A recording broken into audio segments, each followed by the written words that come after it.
Hey, it is your buddy. Peace and harmony with you here today.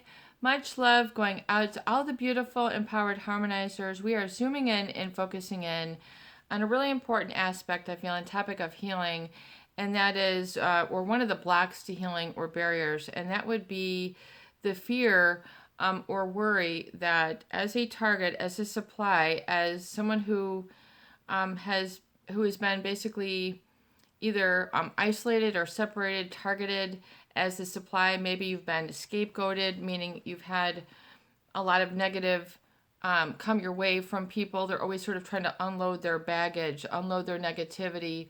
And you're finding yourself in an unsavory position. You're always either having to pick up their mess, do what they want, not be able to express your voice, your needs, your perspective, your wants, and you feel that it's an overbearing relationship or it's become really out of balance.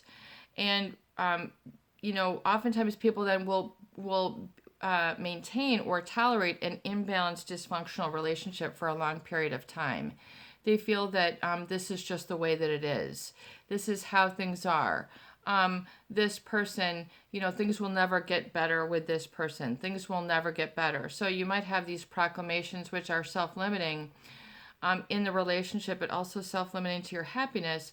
But also be aware of the situation and circumstance when the relationship, you're basically saying you're keeping yourself down or in an unsatisfactory relationship because you're afraid of hurting them, afraid of hurting the narcissist. Maybe you're so codependent, you are such a person of great empathy that deep down you are afraid of hurting them. You're afraid of saying no. You're afraid of saying that they have done something wrong. You are afraid to say that part of their personality trait that has been enduring in time is not going to be harmonious with you. It's not going to work. There is going to be a conflict. And you might very well have a conflict, a needs conflict, a personality conflict, which means, despite your attempts and their lack of attempts, there is no meeting in the middle. There is no common ground. There is no common terms. Oftentimes, when you're getting into someone who is very malignant and narcissistic or psychopathic, the words don't really mean the same. They don't derive the same message. They just don't ever feel at fault. They don't feel they've done anything wrong. Oftentimes when you get into the malignant narcissist and psychopath, they're going to repeat the same things over and over, even when they get older, even though you think that they might have grown out of this by now, and you find that they aren't. And it's an enduring quality. It's a consistent trait. It's very resistant then to change. The more it's been in place, the more permanent really it's going to be. So you have to be able to be willing to acknowledge and validate that, and then be willing to see and search your own heart and gut if there is any reason why you are a person of such great empathy that you're afraid of hurting this individual by saying no. You're afraid of hurting them by leaving the relationship. For some reason, you're afraid of leaving a void or a gap in their life. So oftentimes you're very, even though the very situation might have been done unto you, people of great empathy, they don't want to do that unto others. They don't, feel themselves equal to or equivalent to that sort of cruel behavior. That doesn't fit their wheelhouse, so to speak. And so it starts to have a very strange and then self-destructive quality. So you have to be willing to evaluate in what areas of my life has this been self-destructive for me, and then oftentimes not only self-destructive, either physically, emotionally, for your time, your money, your family, your job, your reputation, your ability to communicate. You have to be willing to take stock. And oftentimes where these places are, but people oftentimes don't want to admit it to themselves. So I think a good thing to be able to come clean with oneself, as well as in the privacy of this video, and then share epiphanies and aha, and get it out, air the dirty laundry, so to speak. Because those secrets are really, and that negativity is what's pulling you down and nagging at you through the day. So unless you sort of purge them, get them out, know what it is, then it'll continue to fester, deep below the surface. Deep below the surface. That is what that is. So the problem then is you have to be willing to understand that if you are too afraid, if you are of such great empathy, and you do not want to hurt them, this might be a real sore spot. You might be a very sensitive person. You don't want to hurt others. You feel life is fragile. You have respect for people's feelings. You have, respect for people's experiences, what they've gone through, their hardships. You get it. You're a person of empathy. Life can be difficult.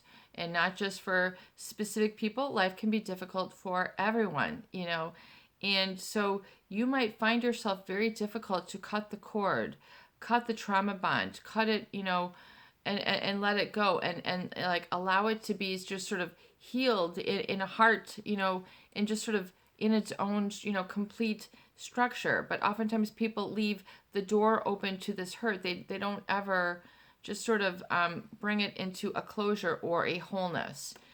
And so you have to be willing to see to what degree are you then reenacting the same hurt that has been done unto you by this person or someone else, and you're just replaying it subconsciously so that you're keeping yourself, in that state. Do you see what I'm saying? If you are so sensitive that you don't want to hurt others, or that you don't know how to, have an appropriate level of discussion, you're so sensitive that you feel so violated that you're like, blood curdling anger, or something, or just hyperventilating or something,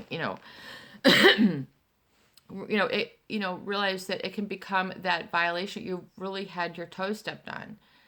And so you have to be willing to have respect for yourself, and then respect for the other, and then come to a very neutral and indifferent spot, that is just sort of very objective, and it doesn't have to be very flowery or very plain. It can just be very indifferent, where you're able to, I would just say, see and get perspective.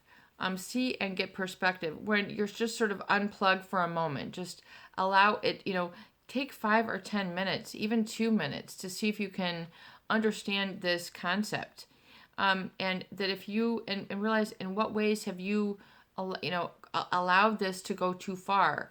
Have you not been able to assert your boundaries and standards? To what degree then do you want to, get better at this, at being able to communicate?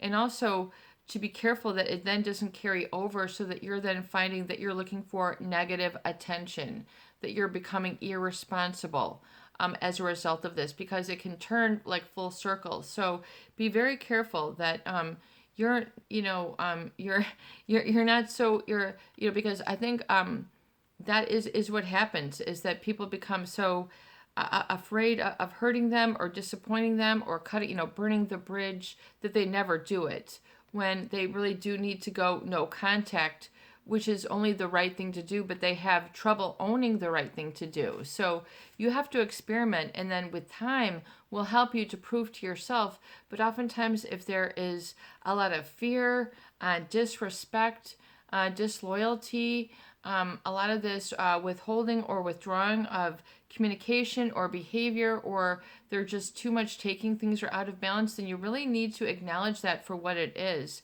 and boil it down to a few simple terms that you can understand and communicate. 2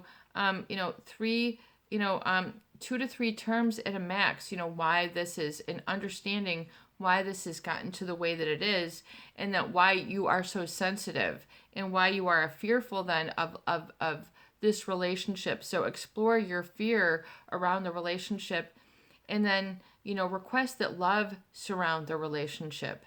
Not, blind love, but a cessation of fear. Allow fear to cease in this relationship and allow for a moment what this means. And allow also the cessation of judgment. To get to that state, I would say allow yourself a cessation of judgment and a cessation of fear. And see what that brings you. This is your buddy, Peace and Harmony, with you here today. And I hope that these videos do help. Please share, please subscribe, please donate for more great tools, videos, discussion, and support. Peace out, peace be with you, and have a beautiful day.